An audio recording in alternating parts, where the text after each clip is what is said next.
크리스찬의 쉿, 콰이어트 타임.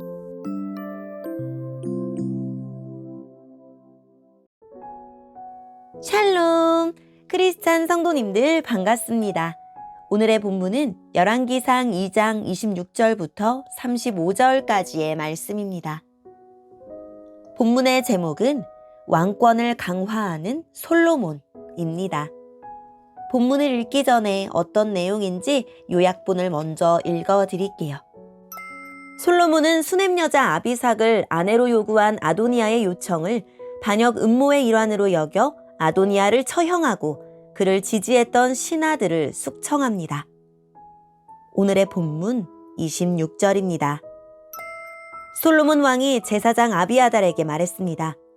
그대를 그대의 집이 있는 아나도스로 보낼 테니 그리로 가시오. 그대는 죽어야 마땅하오. 그러나 그대는 내 아버지 다윗과 함께 행진할 때에 여호와 하나님의 궤를 메었고 내 아버지가 온갖 고통을 당했을 때에도 그 고통을 함께 했으므로 지금은 그대를 죽이지 않겠소. 솔로몬은 아비아달이 여호와를 섬기는 제사장 일을 하지 못하도록 쫓아냈습니다. 그리하여 여호와께서 실로에 있던 제사장 엘리와 그의 집안에 대해서 말씀하신 일이 그대로 이루어졌습니다. 요압은 이 소식을 듣고 두려워했습니다.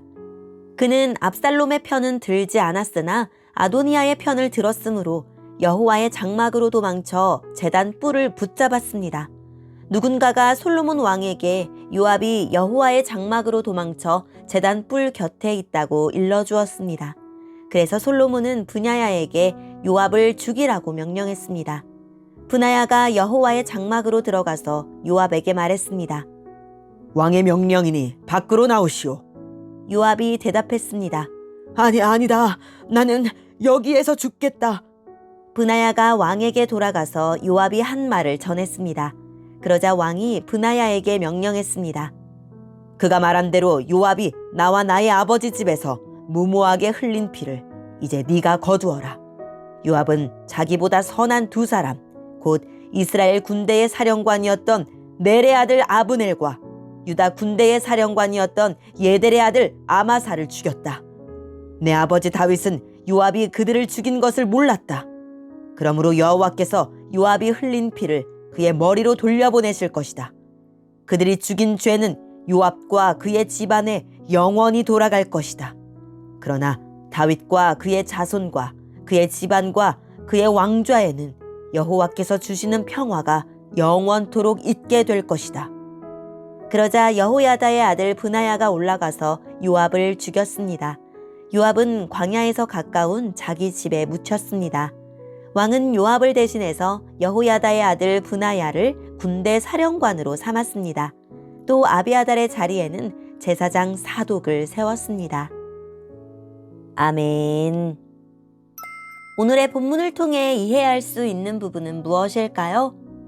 아도니아의 편에 서서 그가 왕이 되는 것을 도왔던 대표적인 신하는 제사장 아비아달과 요압이었습니다.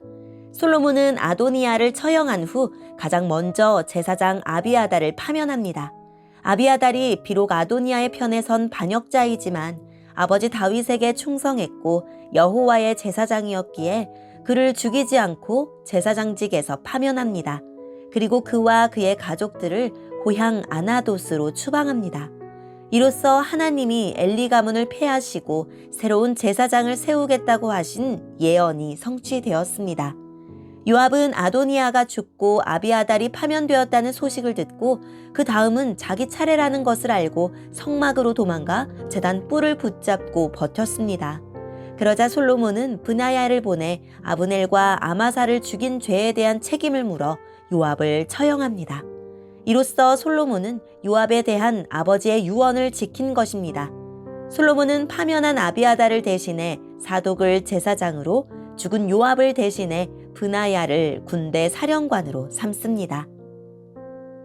오늘의 본문을 통해 알 수 있는 우리 하나님은 어떤 분일까요? 주님의 뜻을 거역하고 정치적 실리를 따른 아비아달을 파면하십니다. 주님을 존중하는 자는 존중하고 주님을 경멸하는 자는 수치를 당하게 하시겠다는 말씀대로입니다. 제사장으로서 주님의 제단에서 끊어지는 것은 죽음보다 더한 형벌이었을 것입니다. 세속의 욕심을 채우느라 복음을 전하고 세상을 섬기는 제사장 직분을 잊고 살지는 않습니까? 오늘의 본문을 통해 우리에게 주시는 교훈은 무엇일까요? 한순간의 불충이 오랫동안 쌓아온 성실과 충성의 열매를 앗아갈 수 있습니다. 제사장 아비아달은 하나님의 법궤를 오벳에돔의 집에서 예루살렘으로 옮길 때와 다윗이 압살롬의 반란으로 피신할 때 법궤 운반을 책임졌습니다. 또 다윗이 사울의 추격을 받을 때와 압살롬을 피해 도망할 때 다윗과 함께하며 그를 도왔습니다. 하지만 아비아달은 아도니아의 반란 때 하나님의 뜻을 거스르는 선택을 했습니다. 그 결과 제사장직을 박탈당하고 고향으로 쫓겨나고 말았습니다. 어떤 유혹이나 시련이 있더라도 하나님께 충성하고 하나님의 뜻에 순종하기를 중단하지 맙시다. 무고한 사람에게 폭력을 저지르면 혹독한 대가를 치릅니다. 요압은 다윗이 평화 협정을 맺은 아브넬과 다윗이 등용한 아마사를 비열한 방법으로 살해했습니다. 그것은 다윗의 뜻이 아닌 줄 알면서도 사적인 복수심에 혹은 권력욕 때문에 스스럼 없이 살해했습니다. 그렇게 다윗의 통치에 커다란 얼룩을 남겼고 하나님의 땅을 더럽혔습니다. 다른 면에서 요압이 다윗을 위해 세운 공도 많았지만 평화 시기에 까닭 없이 사람을 죽인 죄는 용서받을 수 없었습니다. 제단 뿔을 잡더라도 끌어내어 죽여야 하는 죄였기에 요압은 죽음으로 죗값을 치러야 했습니다. 우리는 요압처럼 무고한 목숨을 빼앗진 않겠지만 간접적인 살인, 사회적 살인, 인격을 짓밟는 행동 등에 둔감하기 쉽습니다. 예수님은 그러한 태도를 경계하라고 말씀하셨습니다. 오늘의 본문을 통해 각자에게 주시는 성령 하나님의 음성에 귀를 기울이며 살아계신 하나님, 제 신앙과 삶이 변질되지 않고 하나님 말씀 안에서 변함없이 신실하게 살아가게 도와주세요 라고 기도하고 오늘도 말씀을 붙들고 승리하는 하루를 살아냅시다. 여기까지 크리스찬의 쉿, 콰이어트 타임 이었습니다.